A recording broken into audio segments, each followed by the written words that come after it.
तिसरं अतिशय महत्त्वाचं की ते एकमुखी दत्त आहेत बघा. आणि एकमुखी दत्तांची जी भावमुद्रा आहे ती ध्यान करतानाची आहे. आपल्याला दिसेल एकमुखी दत्तांची मुद्रा ध्यान करतात आहे. हे असं सुंदर छोटंसं मंदिर आणि हा आजूबाजूचा परिसर किती सुंदर आहे बघा. अगदी स्वच्छ, सुंदर, छान. आता आणखीन एक बघायचं आपल्याला ते की समर्थांच्या मूर्तीसमोर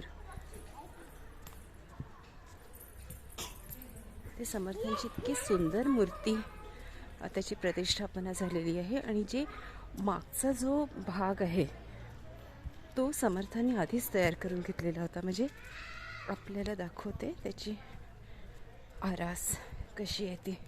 ती जी बैठक आहे ती समर्थांनी आधीच तयार केली होती. याला खूप ऐतिहासिक महत्त्व आहे या चाफळाच्या मंदिराला. एका व्हिडिओमध्ये नक्की शेअर करते, पण तत्पूर्वी दाखवते आपल्याला.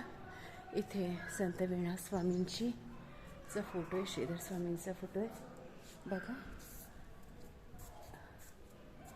आणि आपले श्री समर्थ रामदास स्वामी. ही जी मूर्ती जो पाठीमागचा भाग आहे तो समर्थांनी आधी तयार करून घेतला होता आणि त्याच्यावर ही मूर्ती, या मूर्तीची प्रतिष्ठापना केलेली आहे. किती सुंदर आहेत समर्थ.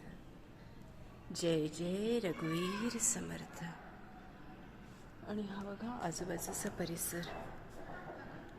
आपण आता जातो आहोत शिंगणवाडीला. भेटूया तर मग.